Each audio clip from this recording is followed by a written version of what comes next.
Yes, call me out. I got filler right here. And I'm not ashamed of that. Welcome to MsMojo, where we'll be discussing artists who ended up becoming caricatures of themselves as their careers went on. I don't think they're tough. I think they're insane. They're not tough. They're just insane. Number 10. Sabrina Carpenter. Carpenter became a household name in 2024 after her album Short and Sweet dominated the charts. It included the hit single Espresso, which was played to death.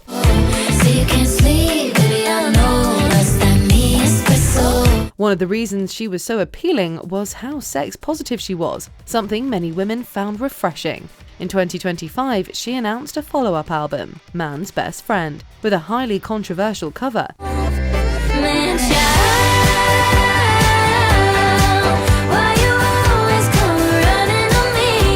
Many criticised her for pandering to the male gaze. There were defenders, though, who claimed it's a satire and a challenge to misogynistic ideals. In response, Carpenter released a cover approved by God, with none of the controversial elements of the original art. And I swear they choose me. I'm not choosing them. Amen. Amen. Number 9. Bono, U2. Our thinking is that you just need one thing to agree with somebody on, to start a conversation.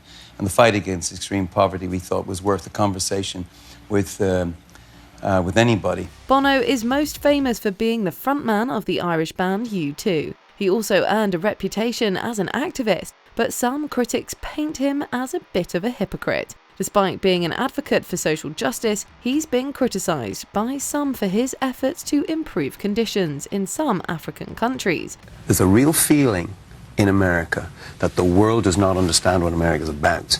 Tackling global health problems and extreme poverty problems, meeting people where they live and trying to solve their problems for them. His efforts to improve conditions bypass African businesses, with the head of the small charity African Aid Action saying efforts like this have only increased poverty.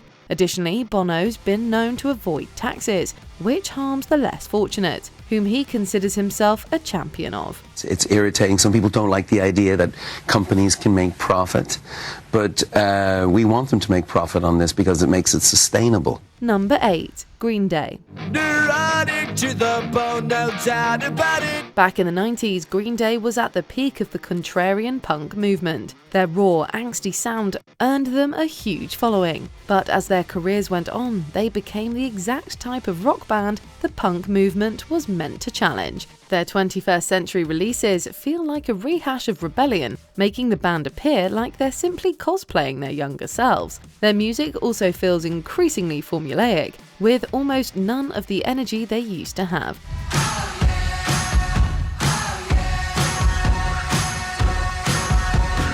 Currently, they feel like they're struggling to stay cool and mainstream, rather than just being themselves without caring what others think, as a true punk should.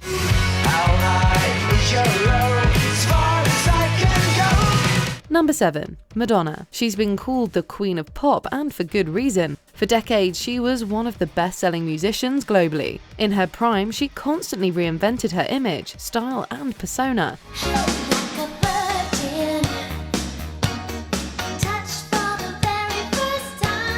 As time passed, these reinventions felt less and less authentic, feeling more like an attempt to stay relevant, rather than being creatively inspired. Now she frequently tries collaborating with younger artists like Drake to stay relevant. These efforts often come across as tone-deaf and forced, not helping her image.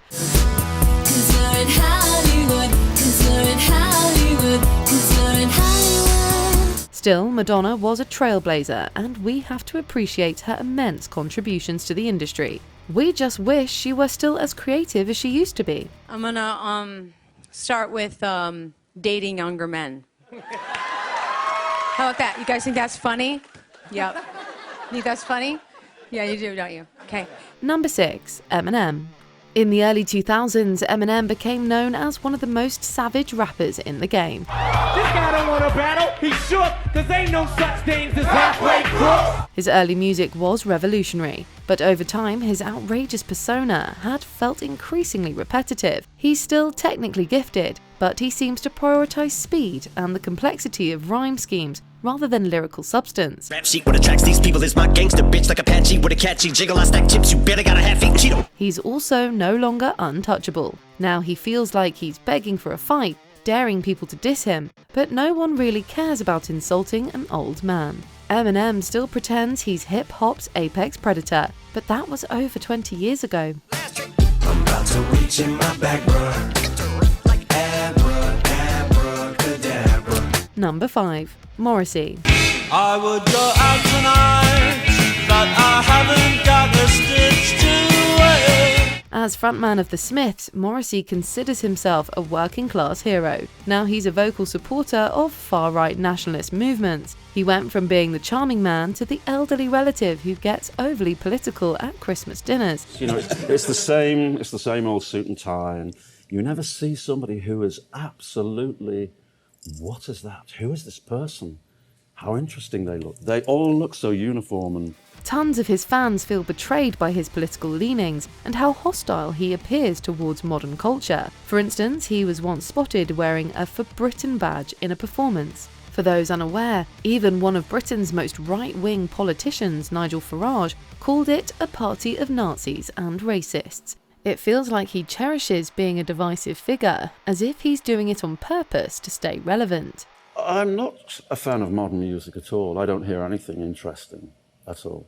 I don't hear anything interesting. So Sam Smith doesn't? No? I think it's time to rapidly move on. Number 4. Meghan Trainor. In 2014, Trainor's debut single, All About That Bass, became a global hit, selling over 11 million copies. If you got beauty, just raise them up, 'cause every inch of you is perfect from the bottom to the top. It was a wonderfully wholesome track about body positivity, telling women not to feel ashamed if they didn't conform to beauty standards. Since then, she's gone against her message, using a weight loss drug to get thin, alongside getting breast implants. Here's another clickbait move I'm trying to make. I'm getting a boob job. Oh, yay, congratulations.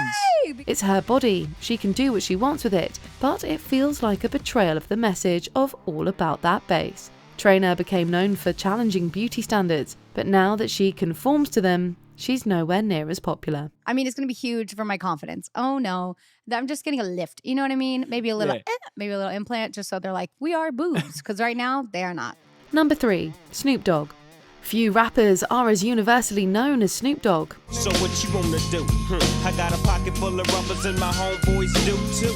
In their early 90s, he became huge in the West Coast hip-hop scene. Now he hosts game shows with Martha Stewart and has a brand of cereal, making him feel more like a product than a rapper. What makes him stand out from the other entries is how aware he is of it. Snoop leans completely into the image, and it's earned him millions. See what the sign say right here? This is not a kicking spot.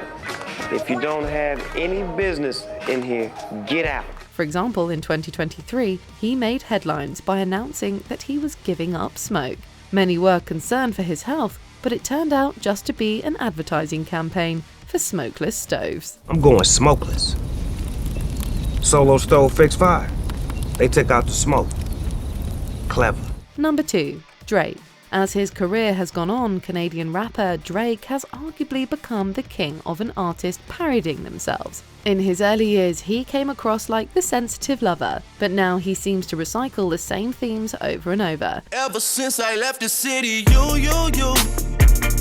you and me, we just don't get along. His early vulnerability was groundbreaking, but now it feels entirely disingenuous. He's also tried to make himself look like the underdog in tracks like Started From the Bottom, even though as a successful teenage actor, he would have made some money. Working all night, traffic on the way home, and my uncle calling me like, where you at? His beef with Titan Kendrick Lamar was also majorly embarrassing. Kendrick came at him with surgical precision, and Drake's response was poorly worded deflections. Many of the responses had the opposite effect that Drake intended, seriously hurting his reputation. Does Drake have a stance where he feels like it's a defamation of character? I don't know. He got bruised. He didn't get killed. Before we unveil our top pick, here are a few honourable mentions. Limp Bizkit. Still sucks. Shows they prefer to mock their legacy rather than evolve.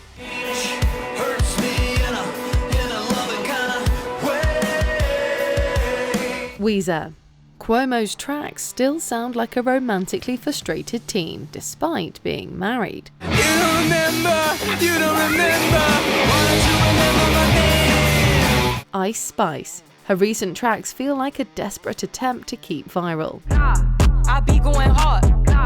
I'm breaking their hearts like. Before we continue, be sure to subscribe to our channel and ring the bell to get notified about our latest videos. You have the option to be notified for occasional videos or all of them. If you're on your phone, make sure you go into your settings and switch on notifications.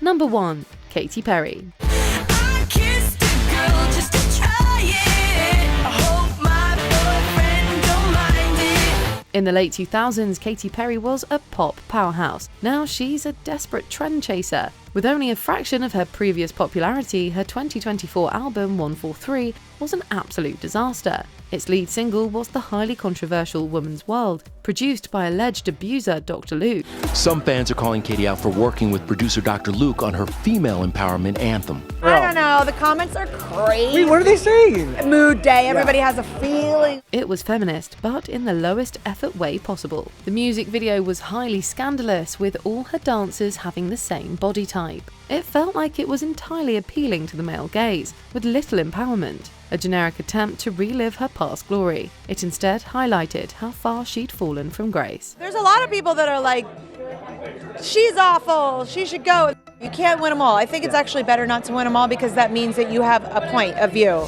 Were there any singers we forgot who you thought should have made the cut? Let us know in the comments below. We are who we are, having secretly decided who we'd like to be.